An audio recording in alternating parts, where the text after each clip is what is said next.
नमस्कार दोस्तों, मैं सुमान शुक्ला स्वागत करता हूं आपका तक्षशिला ट्यूटोरियल के ऑनलाइन चैनल पर। दोस्तों, जैसा कि हम लोग लेसन पढ़ रहे हैं एमीन, अब हम बात करेंगे एमीन के बारे में, जिसका पिछला लेक्चर आपका कवर हो चुका है। सो दोस्तों, आज का हमारा लेक्चर है लेक्चर नंबर 7.2।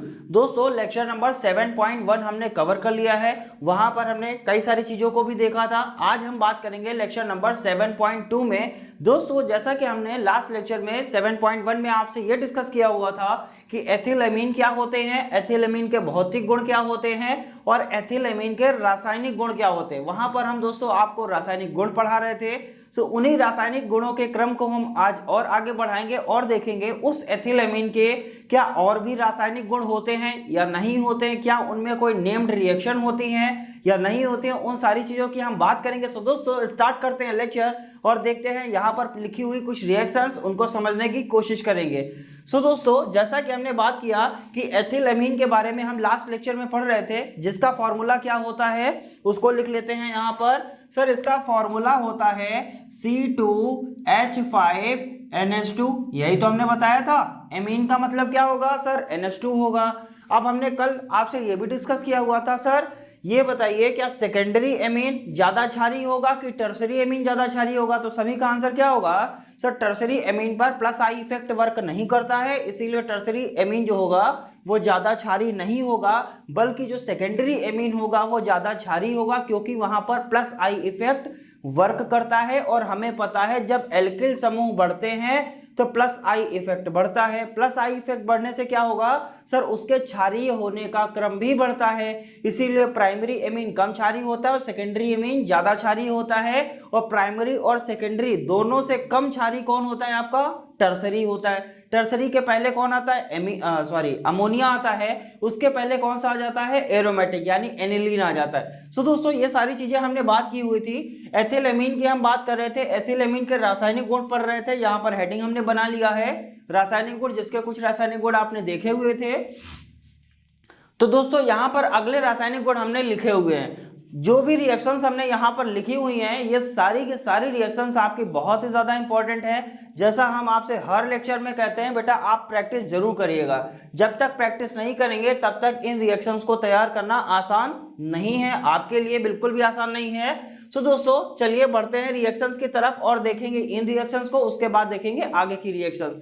सबसे पहला हमने यहाँ पर नाम लिखा है हिंसबर्ग अभिक्रिया। नाम ध्यान रखिएगा, ये भी रिएक्शन आपके लिए क्या है? इंपॉर्टेंट है। ठीक है, जो भी चीजें इंपॉर्टेंट है हम यहाँ पर डायरेक्ट मेंशन कर देते हैं। सर ये आपके लिए ज्यादा इंपॉर्टेंट है, ये आप पढ़ लीजिएगा, ये ज्यादा इंपॉर्टेंट नहीं है, ये क्या है क्या नहीं है वो सारी चीजें हम आपसे डिस्कस कर लेते हैं। हिंसबर्ग अभिक्रिया क्या होती है? हिंसबर्ग अभिक्रिया, तो दोस्तों यहाँ पर लिखा हुआ है C6H5SOCl2।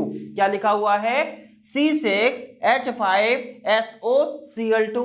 चलिए, अगर हम बात करें सर इसका नाम क्या होगा, तो ये तो हो गया बेंजीन। ये क्या हो गया? बेंजीन। ठीक है, अगर हम कहीं पर लिख दें COCl2 तो आपको क्या पता है सर? हमने बताया भी था, इसे क्या कहते हैं? फास्जीन कहते हैं। क्लोरोफॉर्म में इसका यूज भी किया था। इसको क्या बोलते हैं? Carbonyl chloride. क्या बोलते हैं? Carbonyl chloride. कार्बोनिल क्यों बोला? क्योंकि यहां पर क्या लगा है? कार्बन लगा है। अब अगर हम कार्बन की जगह यहां पर क्या लगा दें? सल्फर लगा दें, तो क्या बोलेंगे इसको? Sulphonyl chloride. क्या बोलेंगे? Sulphonyl chloride. जब कार्बन लगा होता था तो क्या बोल देते थे? Carbonyl chloride. अब जब सल्फर लगा है तो उसको क्या बोलेंगे? Sulphonyl chloride. अब किसके साथ सल्फोनिल क्लोराइड लगा हुआ है? बेंजीन के साथ, तो इसका नाम क्या हो जाएगा? Benzene sulphonyl chloride. चलिए इसका नाम लिख लेते हैं। यहां पर हमने क्या लिखा? Benzene sulphonyl chloride. Benzene sulphonyl chloride. It's okay, नाम समझ में आ गया। सर इसका नाम क्या होगा? हमें क्लियर हो गया। हिंसबर्ग जी ने कहा आप बेंजीन सल्फोनिल क्लोराइड लीजिए, और हम रासायनिक गुण पढ़ किसका रहे हैं? एथिलेमीन का। जब एथिलेमीन का रासायनिक गुण पढ़ेंगे, जाहिर सी बात है एथिलेमीन तो रिएक्शन करेगा। इसका मतलब ये क्या है? एथिलेमीन। यानी यहां से क्या लिख सकते हैं सर? एथिलेमीन बेंजीन सल्फोनिल क्लोराइड से अभिक्रिया करके यहां पर ये क्या दे रहा है? तो इसका नाम क्या होगा? C6H5SONHC2H5। प्लस क्या दे रहा है HCl। जरा इसको समझ लेते हैं। यहां से क्या था C6H5 C6H5, SO था SO लिख दिया। यहां से क्या किया क्लोरीन को क्या कर दिया हमने बाहर कर दिया। जब हमारी क्लोरीन बाहर हुई तो यहां से क्या हुआ सर NH यहां पर आया, एक H यहां से निकाला। क्या हमने किया एक H यहां से निकाल दिया। जब एक H यहां से निकाला हुआ है तो यहां से क्या होगा क्लोरीन के साथ मिलकर क्या बना देगा HCl बना देगा, प्लस NH यहां हो जाएगा और C2H5 यहां पर क्या हो गया आपका ऐड हो गया, नो प्रॉब्लम। सो दोस्तों यहां से हमने सारी चीजें देख लिया है कि कैसे इसको रिएक्शन किया जाएगा। बेंजील सल्फ्यूरिक क्लोराइड है, एमीन है, कौन सी एमीन है एथिल एमीन है। जब आपस में रिएक्शन करते हैं तो क्या देंगे C6H5SONS, C2H5 प्लस HCl। इसका नाम होता है, इसका भी नाम लिख लेते हैं हम लोग। सो दोस्तों इसका नाम हमने क्या लिखा एथिल बेंजील सल्फोनिलमाइड। अब जरा देखते हैं यहाँ पर क्लोरीन कितना है 2। एक सेकेंड, ये थोड़ा सा यहाँ पर मिस्टेक हो गया है। क्लोरीन यहाँ 2 नहीं होगा बल्कि क्लोरीन 1 होगा और ऑक्सीजन 2 होंगे। तो यहाँ पर क्या कर लेंगे SO2 कर लेंगे, ठीक है। थोड़ा सा कंफ्यूजन हो गया है, ये हम समझाने के क्रम में इसको समझाते समझाते इसका फॉर्मूला ही चेंज कर दिया। तो जरा ध्यान दीजिएगा, कार्बोनिल क्लोराइड का फॉर्मूला होता है COCl2। इसी से आप रिलेट कर लीजिए। यहां पर क्या होता है कार्बोनिल क्लोराइड था, C की जगह हमने क्या लगाया S लगाया, और यहां पर जो क्लोरीन 2 लगा होता था उसको 2 नहीं लगाएंगे, यहां पर ऑक्सीजन को 2 कर देंगे, यहां क्या कर देंगे Cl कर देंगे। इस तरीके से आप समझ सकते हैं सर इसको क्या बोलते हैं कार्बोनिल क्लोराइड। और कुछ इसी तरीके से दिखता है, लेकिन ये वाला 2 क्या हो जाता है ऑक्सीजन के साथ लग जाता है, क्लोरीन क्या हो जाता है सिंगल हो जाता है, इसीलिए इसको क्या बोलते हैं सल्फोनिल क्लोराइड बोलते हैं। तो यहां पर sulphonyl chloride benzene sulphonyl chloride जब एथिल एमीन के साथ रिएक्शन करेगा तो आपको क्या देगा एथिल बेंजीन सल्फोनेमाइड। क्या देगा एथिल बेंजीन सल्फोनेमाइड। फॉर्मूला क्या होगा C6H5 था C6H5 था, SO2 था SO2 लिख दिया।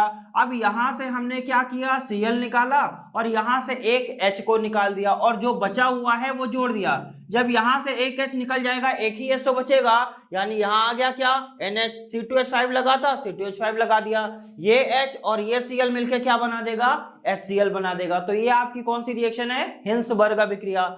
नेक्स्ट रिएक्शन देखते हैं, रिएक्शन लिखी है कार्बिल एमीन अभिक्रिया। दोस्तों इंपॉर्टेंट रिएक्शन है, कौन सी रिएक्शन है नाम है सर इसका कार्बिल एमीन अभिक्रिया। क्या होती है ये लिखा हुआ है C6H5NH2। ये क्या है आपका बेंजिल C6H5 नहीं C2H5 एथिल एमीन। ये क्या हो गया आपका एथिल एमीन हो गया। ये क्या है CaCl3 को क्या बोलते हैं क्लोरोफॉर्म। क्या बोला जाता है इसको chloroform plus 3 times of KOH यानी पोटेशियम हाइड्रोक्साइड। जब ये आपस में रिएक्शन करते हैं तो आपको क्या देंगे, तो यहां पर लिखा हुआ C2H5NC। और हमने आपसे बताया भी था जब हम Cl लिखते हैं तो क्या बोलते हैं साइनाइड बोलते हैं, और अगर इसको पलट दिया जाए तो इसको क्या बोला जाता है आइसोसाइनाइड बोला जाता है। क्या बोला जाता है आइसोसाइनाइड बोला जाता है। तो इसको क्या बोलेंगे आइसोसाइनाइड। आइसोसाइनाइड चलिए ठीक है अच्छी बात है, हमको ये पता चल गया सर इसको साइनाइड बोलते हैं इसको आइसोसाइनाइड बोलते हैं। अब जिसके साथ लगा होगा वो यहां पर लग जाएगा। किसके साथ लगा है एथिल के साथ लगा है, तो इसका नाम क्या हो जाएगा sir ethyl isocyanide, no problem. कब हुआ रिएक्शन सर जब एथिल एमीन क्लोरोफॉर्म और KOH के साथ रिएक्शन करता है तो आपको क्या देगा एथिल आइसोसाइनाइड देता है plus 3 KCl plus 3 times of H2O। ये तो सिंपल सी बात है। मेन समझना कहां पर है सर, आपको समझना रहता है मेन प्रोडक्ट, यानी जो मेन उत्पाद बना है हमें वो समझना है। तो क्या हुआ सर एथिल एमीन क्लोरोफॉर्म और पोटेशियम हाइड्रोक्साइड के साथ रिएक्शन करके एथिल आइसोसाइनाइड बनाता है। सो दोस्तों जैसा कि हमने यहाँ पर हिंसबर्ग अभिक्रिया में हमने क्या बनाया एथिल बेंजीन सल्फोनेमाइड, यहाँ पर क्या बनाया एथिल आइसोसाइनाइड। नेक्स्ट रिएक्शन हमारी है हाफमैन मस्टर्ड आयल अभिक्रिया। दोस्तों ध्यान रखिएगा ये हाफमैन ब्रोमाइड अभिक्रिया नहीं है। हाफमैन ब्रोमाइड अभिक्रिया दूसरी थी, वहां पर ब्रोमीन और 4 टाइम्स ऑफ KOH से रिएक्शन कराते थे, तभी तो हम हाफमैन ब्रोमाइड उसको बोलते थे। ब्रोमाइड का मतलब क्या होता था वहां पर Br2 से रिएक्शन कराते हैं। यहां पर क्या है हाफमैन मस्टर्ड आयल अभिक्रिया। कौन से आयल मस्टर्ड आयल अभिक्रिया। ये कैसे रिएक्शन करेगा सर? ये आपका क्या है? एथिलेमीन। क्यों है? क्योंकि हम इसी का रासायनिक गुण पढ़ रहे हैं, इसीलिए एथिलेमीन ले लिया। किसके साथ रिएक्शन कर रहा है? CH2। दोस्तों CO2 को आप क्या बोलते हैं? कार्बन डाइऑक्साइड, यही तो बोलते हैं, कार्बन डाइऑक्साइड। इसको क्या बोलेंगे? Carbon di sulphide. No problem. इसको क्या बोलते हैं? Carbon dioxide. इसको बोलेंगे carbon di sulphide. Carbon di sulphide और मर्क्यूरस क्लोराइड के साथ क्या करेगा? रिएक्शन करेगा। Hg को क्या बोलते हैं? मरकरी बोलते हैं। जब ये आपस में रिएक्शन करेंगे तो इसका नाम हम जरा लिख लेते हैं यहां पर। हम यहां पर क्या होता है इसका? Ethyl isothiocyanate. इनमें सब में डिफरेंस याद रखिएगा। अगर आपका CN लिखा है साइनाइड, NC लिखा है आइसोसाइनाइड, NCS लिखा है तो NCS का मतलब क्या होता है? आइसोथायोसाइनेट। क्या होता है? आइसोथायोसाइनेट। ये तो क्या होता है? आइसोसाइनाइड होता है। अब ये क्या लग गया? सल्फर लग गया साथ में, तो इसीलिए इसको क्या बोलते हैं? आइसोथायोसाइनेट बोलते हैं। किसके साथ लगा हुआ है? एथिल के साथ, तो इसका नाम क्या हो जाएगा? Ethyl isothiocyanate. प्लस क्या देगा? HGS मर्क्यूरस सल्फाइड देगा, प्लस क्या देगा? HCl हाइड्रोक्लोरिक एसिड देता। सो दोस्तों ये तीनों रिएक्शंस आपके लिए क्या है? इंपॉर्टेंट है। सबसे पहले हिंसबर्ग अभिक्रिया, दूसरी हमने कौन सी कराई है? कार्बिलेमीन अभिक्रिया, तीसरी कौन सी है? हाफमैन मस्टर्ड ऑयल अभिक्रिया। सो दोस्तों ये सारी रिएक्शंस आप पढ़ेंगे, जैसा सभी को पता रहता है जो भी रिएक्शंस हम यहाँ पर डिस्कस करते हैं वो सारी चीजें आपको हैंड रिटेन नोट्स में मिल जाती हैं। और वो हैंड रिटेन नोट्स आपको कहाँ मिलते हैं? डिस्क्रिप्शन बॉक्स में नीचे लिंक दिया जाता है, लिंक पर जाते हैं, क्लिक करते हैं, PDF को डाउनलोड करते हैं और पढ़ाई जरूर करते हैं। सो दोस्तों इसको हटाते हैं, बढ़ते हैं अगली रिएक्शंस की तरफ। दोस्तों बात करते हैं अन्य रासायनिक गुणों की तरफ, जहां पर एथिलेमीन के रासायनिक गुण हम पढ़ रहे हैं। अभी हमने 3 रिएक्शंस पढ़ा। कौन कौन सी रिएक्शन पढ़ा? हिंसबर्ग अभिक्रिया, कार्बिलेमीन अभिक्रिया, हाफमैन मस्टर्ड ऑयल अभिक्रिया। कुछ और रिएक्शंस हैं, ये भी इंपॉर्टेंट हैं आपके लिए, इन पर भी आप जरा थोड़ा सा ध्यान दे दीजिए। ये रिएक्शंस क्या हैं इनको देखते हैं। सबसे पहले हमने क्या लिया? एथिलेमीन। क्यों लिया? क्योंकि इसका क्या कर रहे हैं? रासायनिक गुण पढ़ रहे हैं। एथिलेमीन की रिएक्शन हम किससे करा रहे हैं? हाइड्रोक्लोरिक एसिड के साथ। जैसे ही ये हाइड्रोक्लोरिक एसिड के साथ रिएक्शन करेगा वो तुरंत क्या हो जाता है? सर एथिलेमीन जैसे था वैसे ही रहेगा, इनटू में HCl लग जाएगा। इसका नाम क्या हो जाएगा? एथिल एमीन हाइड्रोक्लोरिक अम्ल। क्या हो जाएगा? एथिल एमीन हाइड्रोक्लोरिक, एथिलेमीन हाइड्रोक्लोरिक अम्ल, तुरंत इसका नाम हो जाएगा। क्या हुआ सर? जैसे ही एथिलेमीन HCl के साथ रिएक्शन करेगा एथिलेमीन हाइड्रोक्लोरिक एसिड हो जाएगा। नेक्स्ट पॉइंट क्या है? नेक्स्ट रिएक्शन क्या है सर? एथिलेमीन फिर से लिया गया। अब रिएक्शन हम किसके साथ करा रहे हैं?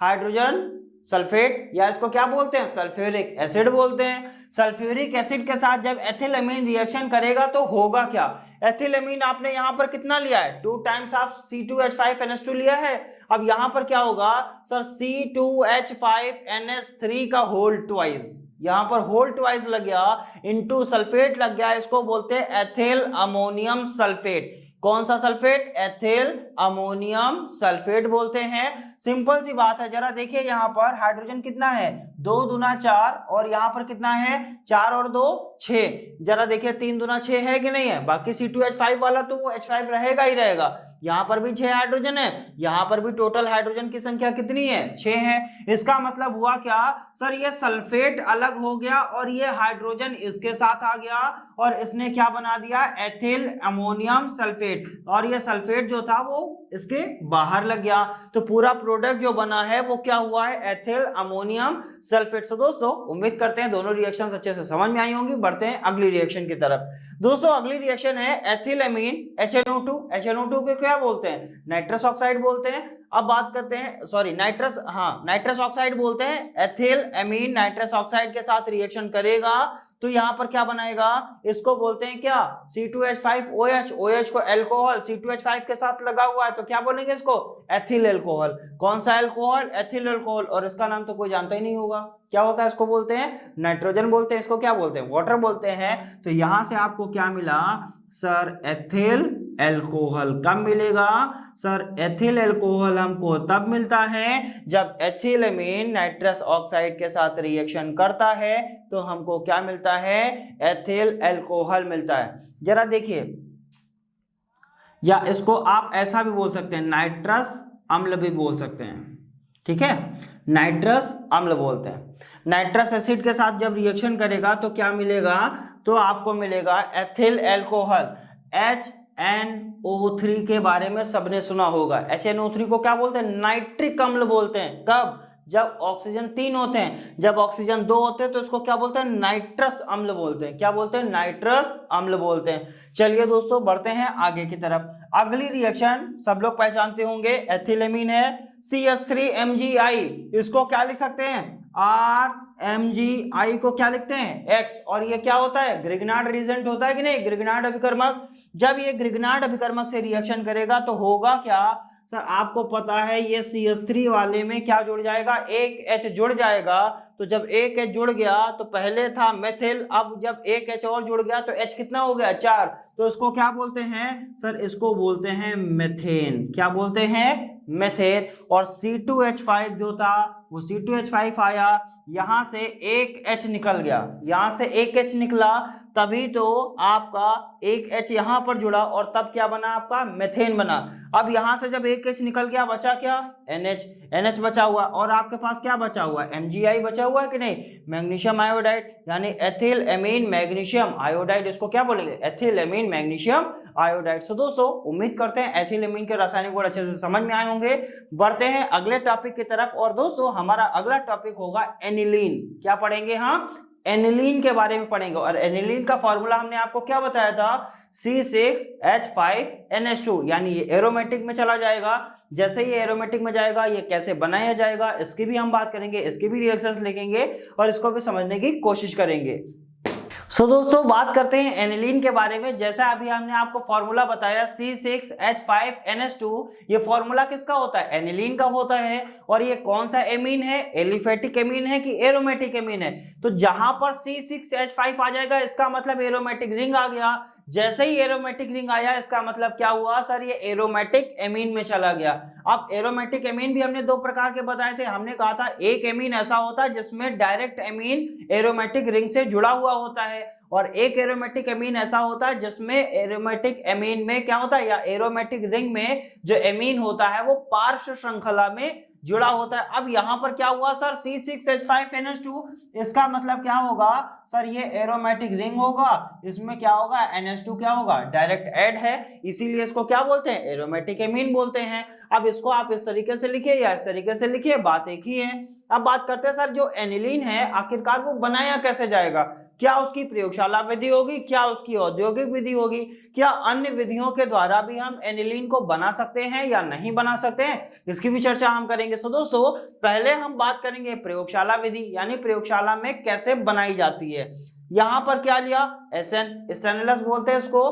हाइड्रोक्लोरिक एसिड है, हाइड्रोक्लोरिक एसिड लिया। जब ये आपस में रिएक्शन करते हैं तो इसका नाम होता है SnCl4 बनाएंगे। Cl कितने हैं? 4 है कि नहीं? Sn और Cl4, और 4 टाइम्स ऑफ हाइड्रोजन आपका क्या हो जाएगा? बाहर हो जाएगा। 4 टाइम्स ऑफ हाइड्रोजन यहां से क्या हो जाते हैं? आपके बाहर हो जाते हैं। इसको बोलते हैं स्टेनिक क्लोराइड। क्या बोलते हैं? स्टेनिक क्लोराइड बोलते हैं। नेक्स्ट, अब ये रिएक्शन करेगा किससे सर? ये C6H5NO2, और फर्स्ट ईयर में आपने पढ़ा होगा NO2 को क्या बोलते हैं? नाइट्रो ग्रुप बोलते हैं कि नहीं? और नाइट्रो किसके साथ लगा हुआ है? बेंजीन के साथ, तो इसको क्या बोलेंगे? नाइट्रोबेंजीन। अगर एथिलीन के साथ लगा होता तो नाइट्रो एथिलीन बोलते। ये किसके साथ लगा हुआ है? बेंजीन के साथ लगा हुआ, तो इसीलिए इसको क्या बोलेंगे?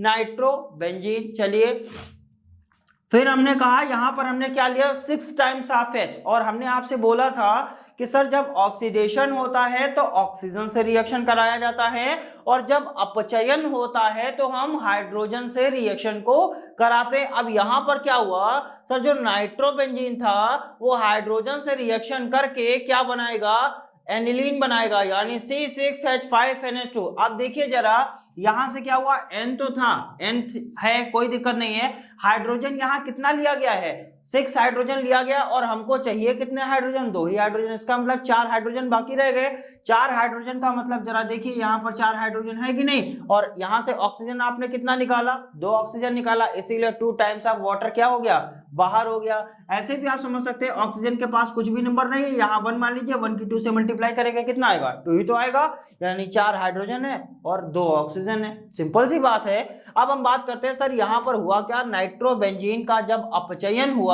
नाइट्रोबेंजीन के अपचयन के द्वारा हमको क्या मिलती है, एनिलीन प्राप्त होती है। इस तरीके से आप दिखा सकते हैं प्रयोगशाला विधि क्या होती है। सर नाइट्रोबेंजीन होगा, उसका 6 टाइम्स ऑफ हाइड्रोजन के साथ उसकी अभिक्रिया होगी, जैसे ही वो रिएक्शन करेगा तुरंत ऑक्सीजन को बाहर कर देगा और ऑक्सीजन हाइड्रोजन के साथ मिलकर क्या बना देगी, वाटर बना देगी और आपको क्या मिल जाएगा, एनिलीन प्राप्त हो जाएगा। बढ़ते हैं अगली रिएक्शन की तरफ। सो दोस्तों हमारी अगली रिएक्शन है हाफ मैन ब्रोमाइड अभिक्रिया। आधा आदमी नहीं है, हमने पहले ही बताया था, हाफ मैन का मतलब आधा आदमी नहीं, हाफ मैन ब्रोमाइड अभिक्रिया ये एक रिएक्शन का नाम है और हमने पिछले लेक्चर में भी हाफ मैन ब्रोमाइड अभिक्रिया आपको कराई हुई थी, तो वहां पर भी हमने इस तरीके से रिएक्शन को बताया था। अब हाफ मैन ब्रोमाइड अभिक्रिया का एक फॉर्मूला होता है, ठीक है, फॉर्मूला भी हमने कराया था, वहां पर हाफ मैन ब्रोमाइड अभिक्रिया का फॉर्मूला बनवाया था और हमने कहा था एल्किल ग्रुप बदलते रहेंगे, बाकी रिएक्शन में कुछ भी नहीं बदलता है, केवल एल्किल ग्रुप बदलता है। अगर आपको फॉर्मूला ध्यान है तो आप अच्छे से कर ले जाएंगे। इसको अगर फॉर्मूले में हमको लिखना हो तो हम कैसे लिखेंगे, इस एल्किल ग्रुप की जगह आप R लगा दीजिए, RCONH2। यही तो कराया था हमने आपसे, कहा था सर इसकी रिएक्शन करिए ब्रोमीन के साथ और 4 टाइम्स ऑफ KOH के साथ और आपको मिलेगा क्या सर, मिलेगा RNH2 plus K2CO3 plus 2KBr plus 2 times of water, no problem. अब जरा देखिए चेंज क्या हुआ, आपको अगर ये फॉर्मूला ध्यान है तो केवल आप R पर ध्यान रखिए, अगर यहां पर आपने C6H5 लगाया है तो यहां पर भी आपको C6H5 मिलेगा। अगर आपने एथिल लगा दिया यहां पर, एथिल अगर लगाएंगे तो आपको एथिलेमीन मिल जाएगा। चूंकि यहां पर आपने बेंजीन लगाया है तो इसीलिए आपको यहां पर क्या मिलेगा, बेंजीलेमीन मिलेगा और बेंजीलेमीन को हम लोग क्या बोलते हैं, एनिलीन बोलते हैं। सो दोस्तों उम्मीद करते हैं हाफ मैन ब्रोमाइड अभिक्रिया भी आपको अच्छे से समझ में आई होगी। हुआ क्या सर, C6H5CONH2 ये आपस में रिएक्शन करेगा ब्रोमीन और KOH यानी पोटेशियम हाइड्रोक्साइड के साथ और आपको क्या देगा, aniline, potassium carbonate, potassium bromide और वाटर। इसको क्या बोलते हैं, पोटेशियम कार्बोनेट, पोटेशियम ब्रोमाइड और वाटर। नेक्स्ट रिएक्शन बात करते हैं सर, प्रयोगशाला विधि से हमने प्राप्त कर लिया, हाफ मैन ब्रोमाइड अभिक्रिया से प्राप्त कर लिया, अब हम प्राप्त करेंगे किसके द्वारा, औद्योगिक विधि यानी इंडस्ट्रियल मेथड के अकॉर्डिंग हमको एनिलीन कैसे प्राप्त होगी। दोस्तों ये सारी रिएक्शन आपको नोट्स में मिल जाएंगी, इन रिएक्शन को आप वहां देखिएगा, इन पर समझने की कोशिश करिएगा। नेक्स्ट हम बात करते हैं औद्योगिक विधि। औद्योगिक विधि में हम क्या करेंगे, फिर वही बात है सर, बेंजीन है किसके साथ लगा हुआ है, नाइट्रो के साथ, तो इसको क्या बोलेंगे, नाइट्रोबेंजीन। नाइट्रोबेंजीन आयरन और हाइड्रोक्लोरिक एसिड के साथ क्या करेगा, रिएक्शन करेगा। जैसे ही नाइट्रोबेंजीन आयरन और हाइड्रोक्लोरिक एसिड के साथ रिएक्शन करेगा तुरंत आपको क्या दे देगा, एनिलीन दे देगा। C6H5NH2 क्या होती है, एनिलीन, और आपको क्या देगा, 2 टाइम्स ऑफ FeCl3 यानी इसको क्या बोलते हैं, FeCl3 को क्या बोलेंगे, आयरन क्लोराइड बोलेंगे या फेरिक क्लोराइड बोल सकते हैं, फेरिक ट्राइक्लोराइड बोल सकते हैं। नेक्स्ट यहाँ पर क्या मिल रहा है आपको, वाटर मिल रहा है। कब मिला सर, जब नाइट्रोबेंजीन रिएक्शन करता है किसके साथ, आयरन और हाइड्रोक्लोरिक एसिड के साथ रिएक्शन करता है तो आपको क्या मिल जाएगा, एनिलीन प्राप्त हो जाती है। सो दोस्तों उम्मीद करते हैं एनिलीन 3 विधियों के द्वारा कैसे प्राप्त किया जाएगा ये हमने समझ लिया है। अब बात करते हैं कुछ जनरल विधियां, कुछ सिंपल सी विधियां, क्या फिनॉल के द्वारा हम एनिलीन को प्राप्त कर पाएंगे कि नहीं कर पाएंगे, इनकी भी हम बात करेंगे। सो दोस्तों बढ़ते हैं आगे की तरफ और देखते हैं कुछ जनरल विधियों के द्वारा एनिलीन को कैसे प्राप्त किया जाएगा। दोस्तों बात करते हैं नेक्स्ट रिएक्शन यानी कुछ और जनरल विधियों के द्वारा हम एनिलीन को कैसे प्राप्त करेंगे, जिसमें हमने सबसे पहले क्या लिया हुआ है, C6H5OH। C6H5OH का मतलब क्या होता है, इसको बोलते हैं फिनॉल। क्या बोलते हैं, फिनॉल। कैसे बोलते हैं इसकी भी बात कर लेते हैं। यहाँ पर होता है ये क्या हो गया आपका C6H5, ऊपर से हाइड्रोजन हटाया और क्या लगा दिया, OH लगा दिया। जैसे ही अल्कोहल लगा दिया इसीलिए उसको क्या बोलते हैं, फिनॉल बोलते हैं। जैसे ही फिनॉल रिएक्शन करेगा किसके साथ, अमोनिया के साथ, तुरंत आपको क्या देगा सर, एनिलीन देगा और वाटर को बाहर कर देगा। अब जरा देखते हैं इसको कैसे कर सकते हैं। तो यहाँ पर आप क्या करिए, NH3 था, NH2 बनाइए, एक H यहाँ पर लगा दीजिए। जरा देखिए एक N है और H कितने हैं, 3 है कि नहीं है। तो यहाँ से आप क्या करिए, एक OH और ये वाला हाइड्रोजन क्या हो जाएगा बाहर, एक हाइड्रोजन मिलके H2 बना देगा, एक ऑक्सीजन बाहर हो जाएगा, वाटर बना देगा। और ये C6H5 के साथ क्या हो जाएगा, NH2 आपका ऐड हो जाएगा और आपको क्या दे देगा, एनिलीन प्राप्त हो जाएगी। सो दोस्तों फिनॉल के द्वारा एनिलीन हम अच्छे से प्राप्त कर सकते हैं। फिनॉल लिया, अमोनिया से रिएक्शन कराया, जैसे ही अमोनिया रिएक्शन करेगा तुरंत आपको एनिलीन और वाटर दे देगा। नेक्स्ट हम बात करते हैं क्या, क्लोरोबेंजीन। क्लोरोबेंजीन भी हमने पढ़ा हुआ है, जहां पर हमने डीडीटी बनाया था क्लोरोबेंजीन से ही बनाया था कि क्लोरोबेंजीन क्या करता था सर, क्लोरल के साथ रिएक्शन करता था और डाइक्लोरो डाइफेनिल ट्राइक्लोरो एथेन हमको दे देता था, जिसको हम डीडीटी बोलते हैं,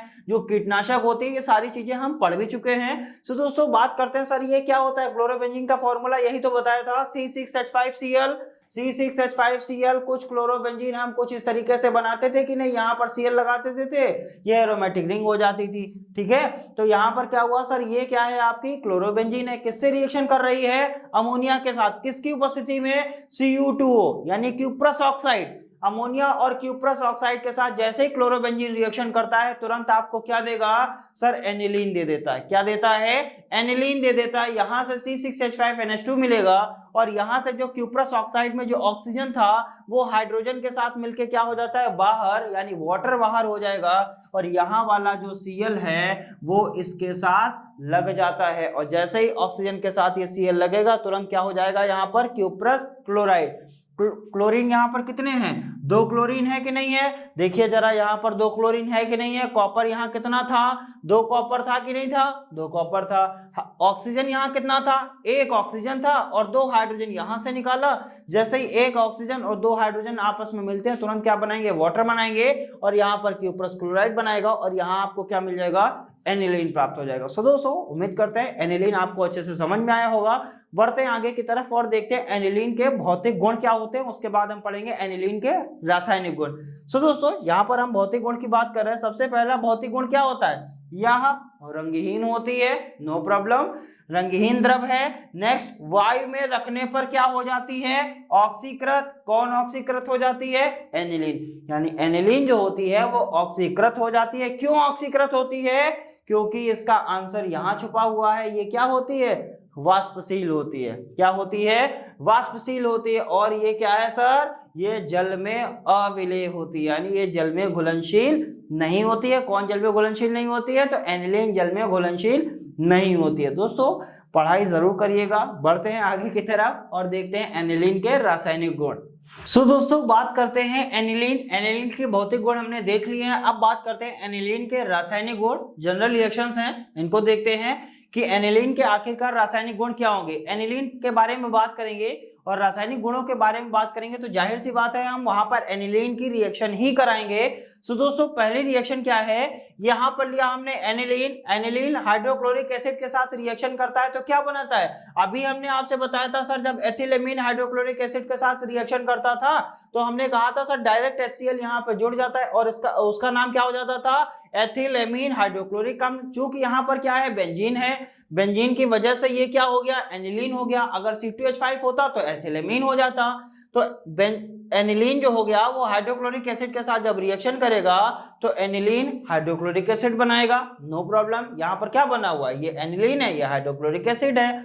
सो दोस्तों बढ़ते हैं नेक्स्ट रिएक्शन की तरफ। हमारे नेक्स्ट रिएक्शन क्या है, लिखा हुआ है C6H5NH2 प्लस H2SO4।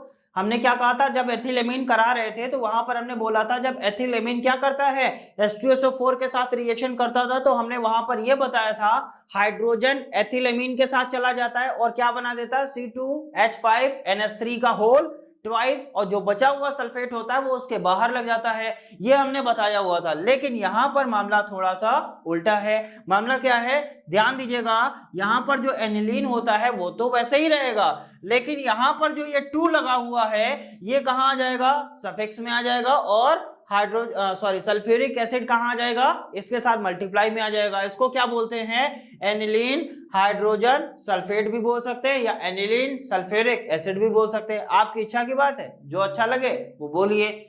सो दोस्तों बढ़ते हैं नेक्स्ट रिएक्शन की तरफ। हमारी नेक्स्ट रिएक्शन क्या है, ये क्या है आपका, ये भी एनिलीन ही है, हमने यहाँ पर बनाया हुआ है।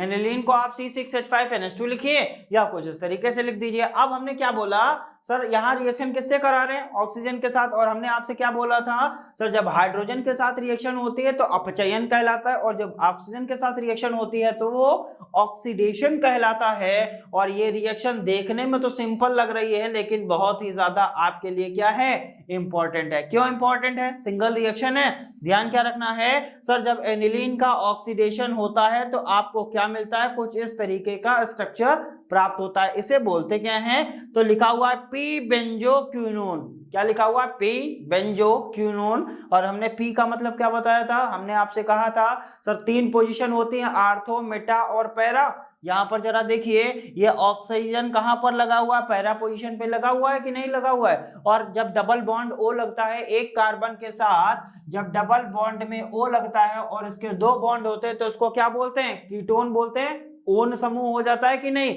तो इसीलिए यहां पर नोन का मतलब क्या हो गया, क्यूनोन। यानी यहां पर 2 कीटो समूह लगे हुए हैं, ये भी कीटो समूह है, ये भी कीटोन समूह है, दोनों लगे हुए। और यहां पर ये जो कीटोन समूह है ये कहां लगा हुआ है, पैरा पोजीशन पे। इसीलिए इसको क्या बोलते हैं, इसका पूरा नाम होता है पैरा बेंजोक्विनोन। क्या नाम होता है, पैरा बेंजोक्विनोन। सो दोस्तों उम्मीद करते हैं तीनों रिएक्शंस आपको अच्छे से समझ में आई होंगी। बढ़ते हैं अगली रिएक्शन की तरफ।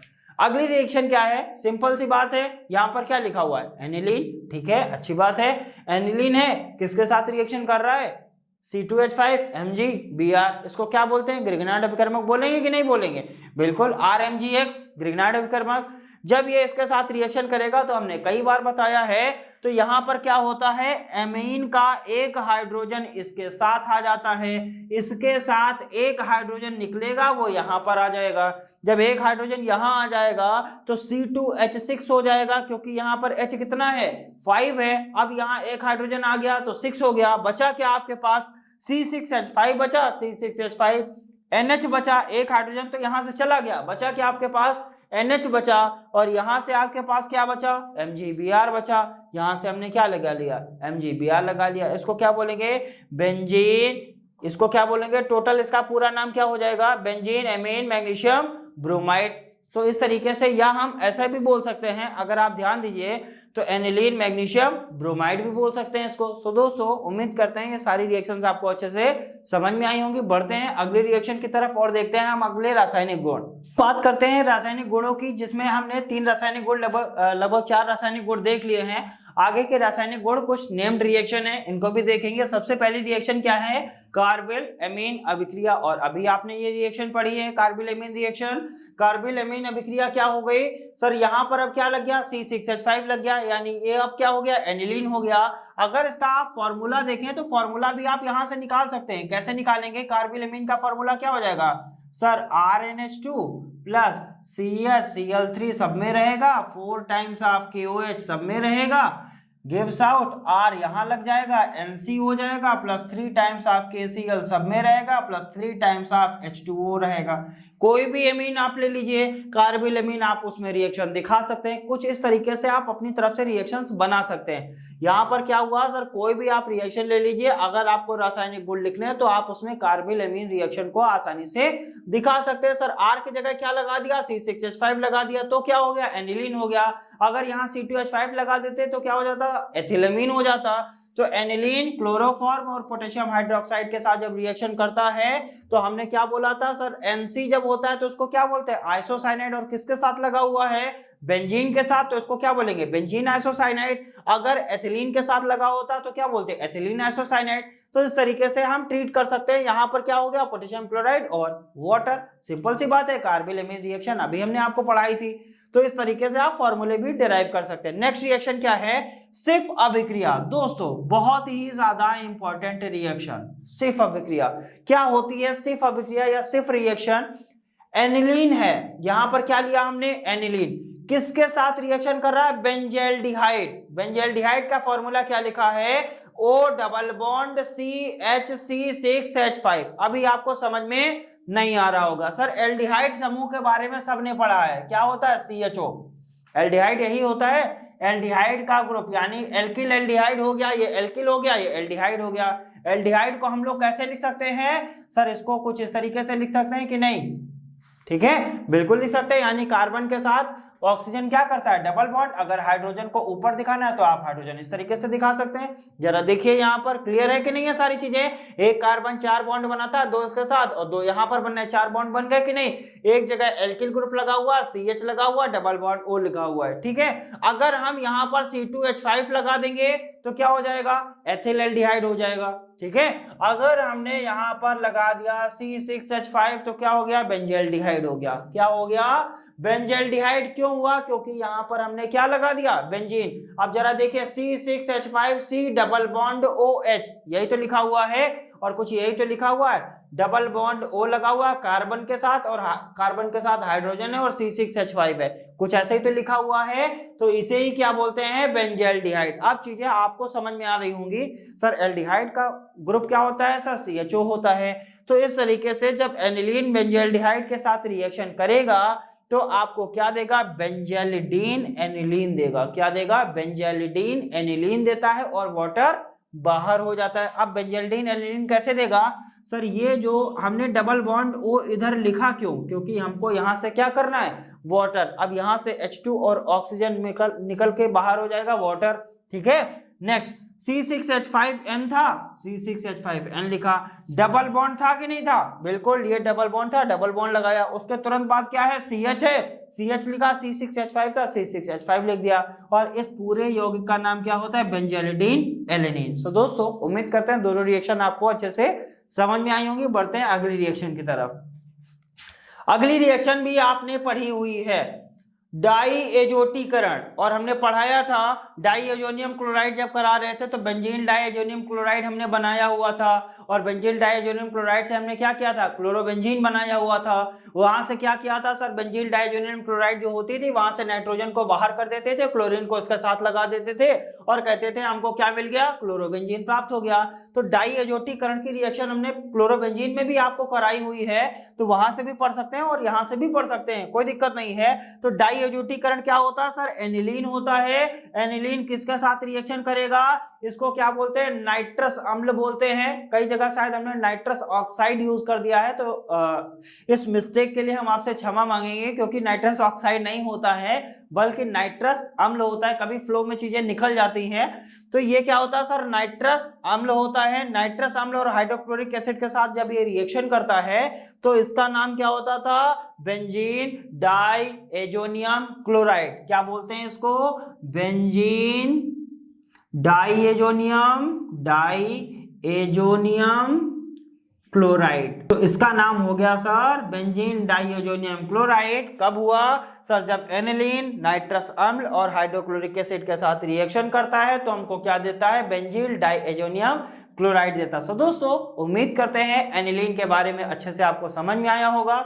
मिलेंगे नेक्स्ट लेक्चर में कुछ और नए टॉपिक के साथ, तब तक के लिए बहुत बहुत धन्यवाद।